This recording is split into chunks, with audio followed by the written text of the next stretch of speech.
Liçeni I Ujmanit tashmë është kthyer në qendër të vëmendjes të qytetarëve të Republikës Kosovës për ta frekuentuar këtë ujë të ftohtë edhe të pastër të kësaj pjese të Kosovës për t'i kaluar ditët e tyre të nxehta të verës.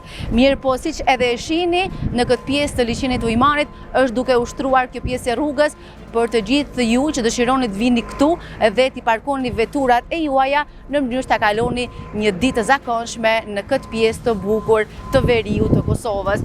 Por gjithashtu mos të harrojmë që patrullat e policisë qëndrojnë në disa pika të kësaj pjese në mënyrë që të sigurojnë sigurinë e gjithë qytetarëve të Republikës Kosovës për ta frekuentuar dhe për të kënaqur në të themi në plazhet e këtij liçeni të Ujmanit.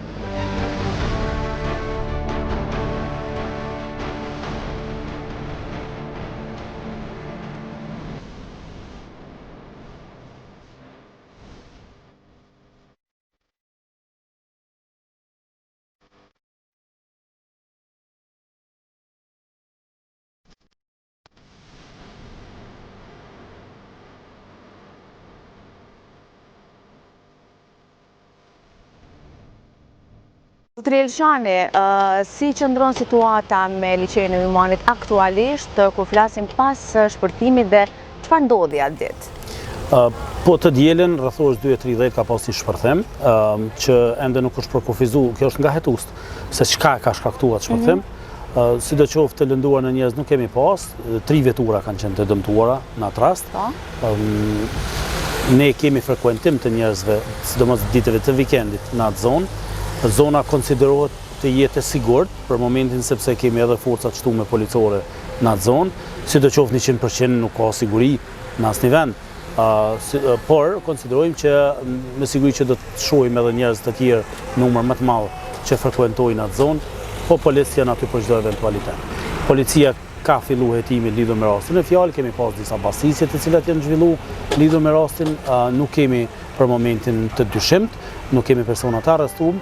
Mirë po jemi duke punuar në ndërtim të rastit. Por a mund t'japni një mesazh tek qytetarët që patrullat e policisë ka më shumë se zakonisht në atë pjesë, në mënyrë që ata të ndihen pak më shumë të sigurt ta frekuentojnë atë liçe shumë të mirë për qefet e tyre gjatë vikendit ose gjatë ditëve të javës kur mban kohë nxehtë?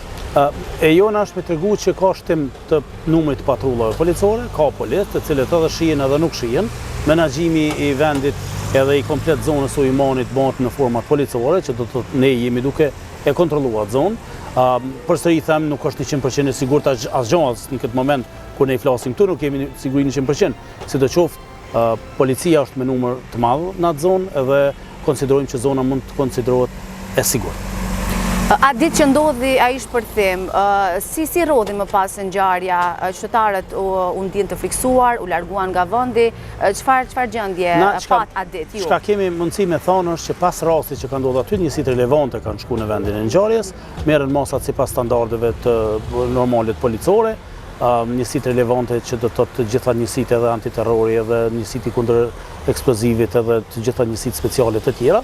Është po menaxhimi I vendit të ngjarjes, është krejt një zonë përcaktuar aty, janë kryer punë normale rutinore policore, edhe tani vazhdojmë me hetime, edhe tani vazhdojmë me intervistime të njerëzve, me marrjen të informacioneve, inteligjencës, edhe varësisht nga hetimet, atje shkojmë edhe ne.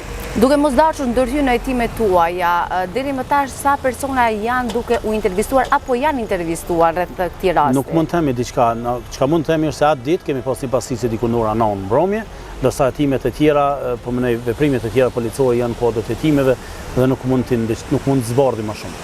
Rregulli, falenderoj shumë që gjetët kohë për të dhënë këtë prononcim për gjithë shikuesit tanë. Faleminderit juve.